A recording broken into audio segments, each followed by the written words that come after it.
Bem-vindos à Igreja Pentecostal do Brasil, sob a liderança do pastor Lúcio, aqui no bairro do Mutirão. Bem-vindos ao nosso Departamento de Educação Cristã. Bem-vindos à nossa Escola Dominical. Bem-vindos à nossa série de estudos, Tudo o que eu preciso saber para ser salvo. Nós estamos na nossa quinta lição, nessa nossa série de estudos complementares. Nós estamos concluindo aqui a nossa série de estudo. Nós concluímos o estudo domingo retrasado, nós concluímos essa série de estudos, mas aqui nas nossas redes sociais, aqui no Facebook, aqui no WhatsApp, nós estamos dando continuidade nessa recapitulação. Então nós estamos na nossa quinta lição de recapitulação, e nós vamos falar hoje sobre eu preciso receber o dom do Espírito Santo em minha vida. Nós vamos meditar um pouco sobre o porquê de eu necessitar ser batizado com o Espírito Santo.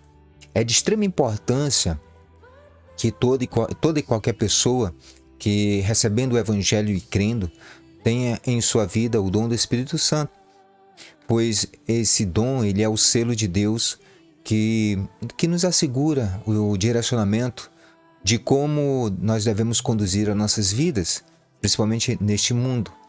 Além de ser o nosso penhor, aquele que nos dá a certeza de que de fato estamos em Deus por meio de Jesus Cristo. Como vimos anteriormente, na nossa aula passada, Jesus disse a Nicodemos que é importante, o que importa de fato para o homem é nascer da água e do Espírito, como está escrito lá em João capítulo 3, versículo 3 até o versículo 7. A finalidade do Espírito Santo em nossas vidas é o de vivificar o corpo, não permitindo que ele se degenere. Ao mesmo tempo, ele sinaliza a todos que aquele que tem... aquele que tem o Espírito Santo, ele de fato é de Cristo, como nós podemos muito bem ver por meio das palavras do apóstolo Paulo, ao escrever aos Romanos, lá na carta de Paulo aos Romanos, no capítulo 8, versículo 9 até o versículo 17, onde Paulo fala o seguinte: porquanto o que era impossível à lei, visto como estava enferma pela carne, Deus, enviando o seu Filho em semelhança da carne do pecado, pelo pecado condenou o pecado na carne, para que a justiça da lei se cumprisse em nós, que não andamos segundo a carne, mas segundo o Espírito. Porque os que são segundo a carne inclinam-se para as coisas da carne, mas os que são segundo o Espírito, para as coisas do Espírito. Porque a inclinação da carne, segundo Paulo, é a morte, mas a inclinação do Espírito é a vida e paz. Porquanto a inclinação da carne é inimizade contra Deus, pois não é sujeita à lei de Deus, nem em verdade o pode ser. Observe que Cristo, ele veio em semelhança da carne do pecado. Alguns interpretam essa passagem tentando, de certa forma, afirmar que o corpo de Cristo não era semelhante ao nosso, era diferente, que ele era um homem, mas não igual a nós. Ele era um homem semelhante a nós, mas que não possuía o mesmo corpo, o que é completamente errado. E por que é errado? Paulo ele explica isso por meio do sentimento de Cristo. Paulo ele recorre ao sentimento de Cristo. E qual é esse sentimento? E sendo em forma de Deus, não teve por usurpação ser igual a Deus, mas aniquilou-se a si mesmo, ou seja, ele esvaziou-se a si mesmo, ele esvaziou da glória, ele desceu até este mundo, não como o Todo-Poderoso, mas veio a este mundo como um homem simples, a fim de que por meio desse propósito, por meio dessa obra que ele veio fazer, tomando a forma de servo, fazendo semelhante aos homens, e achando na forma de homem, ele humilhou-se a si mesmo, sendo obediente até a morte de cruz. Quando Paulo fala que ele, fazendo-se semelhante aos homens, humilhou-se a si mesmo, ele nos diz que Cristo, ao nascer, ele toma o corpo que no ventre de Maria estava preparado para ele. Ele recebe, naquele momento, a natureza humana, que era escrava do pecado, carregada de iniquidade, e ele subjuga essa natureza caída, essa natureza transgressora, essa natureza pecadora. Ele subjuga à vontade de Deus, à vontade do Pai, por meio da obediência até a morte. Por isso, Cristo, pelo pecado, ele condena o pecado na carne e redime o homem na cruz. Uma vez redimidos em Cristo, agora estamos em Cristo e Cristo está em nós. Somos, portanto, santuários de sua habitação, ou seja, templos do Espírito Santo. E mais uma vez Paulo nos explica isso dizendo: não sabeis vós que sois o templo de Deus e que o Espírito de Deus habita em vós? Se alguém destruir o templo de Deus, Deus o destruirá. Porque o templo de Deus, que sois vós, é santo. Nós somos o templo de Deus, então somos santificados para a glória de Deus por meio do Espírito Santo. E aqui temos um ponto que deve ser destacado sobre a necessidade de ter o Espírito Santo. É o fato de que o Espírito Santo é a própria vontade de Deus. Essa vontade se resume na glorificação de Deus através de cada pessoa. E aqui podemos recorrer às palavras de Cristo, que diz: nisto é glorificado meu Pai, que deis muito fruto, e assim sereis meus discípulos. Este fruto é apresentado por Paulo aos Gálatas, lá no livro de Gálatas, do capítulo 5, versículo 22 a 25, da seguinte forma: mas o fruto do Espírito é a caridade, que seja o amor, a alegria, que é o gozo, a paz, a longanimidade, a benignidade, a bondade, a fé, a mansidão, a temperança. E ele diz que contra essas coisas não há lei. E os que são de Cristo crucificaram a carne com as suas paixões e concupiscências. Se vivemos no Espírito, andemos também no Espírito. Observe que Cristo diz que a glorificação de Deus é por meio do fruto do Espírito em nós. Paulo detalha as partes desse fruto e deixa claro que elas são fundamentais para indicar a todos a todos aqueles, que estão de fora, que veem, indicar que essas pessoas de fato estão cheias do Espírito Santo, e indica que o estar cheio do Espírito Santo está relacionado justamente ao fato de ter o fruto do Espírito em sua vida.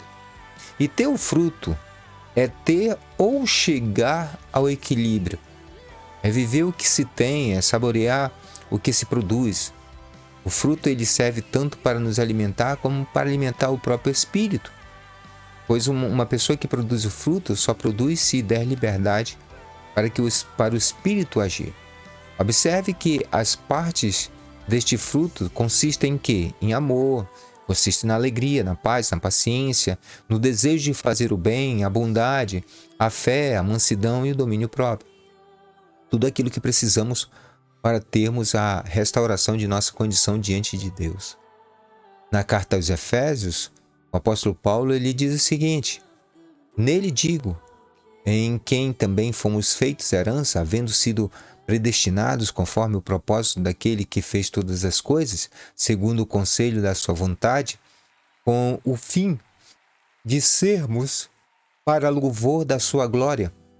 Nós, os que primeiro esperamos em Cristo, em quem também vós estáis, depois que ouviste a palavra da verdade, o evangelho da vossa salvação, e tendo nele também crido, foste selado com o Espírito Santo da promessa, o qual é o penhor da nossa herança para a redenção da possessão de Deus, para o louvor da sua glória. Pelo que, ouvindo eu também a fé que entre vós há no Senhor Jesus e a vossa caridade para com todos os santos. Observe que a sequência da redenção de nossas vidas está bem clara nesse texto, onde Paulo diz que depois que ouviste a palavra da verdade, o evangelho da vossa salvação, e também nele, e tendo nele também crido, foste selado com o Espírito Santo da promessa, o qual é o penhor da nossa herança para a redenção da possessão de Deus, para louvor da sua glória. Primeiramente, nós ouvimos a palavra da verdade, que é o Evangelho, ou seja, a boa nova. Nós cremos neste Evangelho e aceitamos de forma contínua em nossas vidas. Nós recebemos assim o Espírito Santo como um selo, um penhor de uma herança em Deus que nos redime para si mesmos, e como a sua glória frutificamos, pois em nós a sua vontade é feita por meio do seu Espírito. Paulo ainda em Éfeso, ele assegura e assevera a todos a viverem em unidade, a viverem em mudança de vida que se traduz em caráter. Essa mensagem teve seu início em Jerusalém, quando os discípulos pela primeira vez receberam o Espírito Santo, e ao pregarem o Evangelho ao povo, todos sentiram em seus corações o compungir do Espírito, que os levaram a perguntar o que deveriam fazer. Com isso, o povo ele crescia, com isso ele avançava, com isso o povo tinha tudo em comum. A mudança produzida pelo Espírito Santo em nossas vidas é profunda e concreta. Tito, ele relata como em outros tempos viviam e de como Deus, pela sua misericórdia, por meio do Espírito Santo, opera uma mudança. Ele diz, porque também nós éramos no outro tempo insensatos, desobedientes, extraviados, servindo a várias concupiscências e deleites, vivendo em malícias e inveja, odiosos, odiando-nos uns aos outros. Mas quando apareceu a benignidade e a caridade de Deus, nosso Salvador, para com os homens, não pelas obras de justiça que houvéssemos feito, mas segundo a sua misericórdia, Ele nos salvou pela lavagem da regeneração e da renovação do Espírito Santo, que abundantemente Ele derramou sobre nós por Jesus Cristo, nosso Salvador, para que, sendo justificados pela sua graça, sejamos feitos herdeiros segundo a esperança da vida eterna. Paulo comprova o que Tito nos fala, afirmando sobre nossa geração. Ele diz, mas haveis sido lavados, haveis sido santificados, mas haveis sido justificados em nome do Senhor Jesus e pelo Espírito Santo. Assim sendo, o dom do Espírito Santo não é dado aos homens para ser apenas usado para expressar um dom de línguas, mas para produzir frutos do cristão, ou seja, frutos de salvação, que resultam diretamente em uma mudança concreta de vida. Então, eu preciso ser batizado com o Espírito Santo não é apenas uma busca por um dom. Ser batizado do Espírito Santo não significa que eu apenas falarei em línguas. O batismo do Espírito Santo vai muito além do falar em línguas. O batismo do Espírito Santo digamos assim, é o sinete de Deus, é o selo de Deus em nossas vidas, para que nós possamos ter de fato a comunhão com o Eterno, poder viver de fato a graça de Deus, o Evangelho de Cristo, a salvação ainda aqui neste mundo.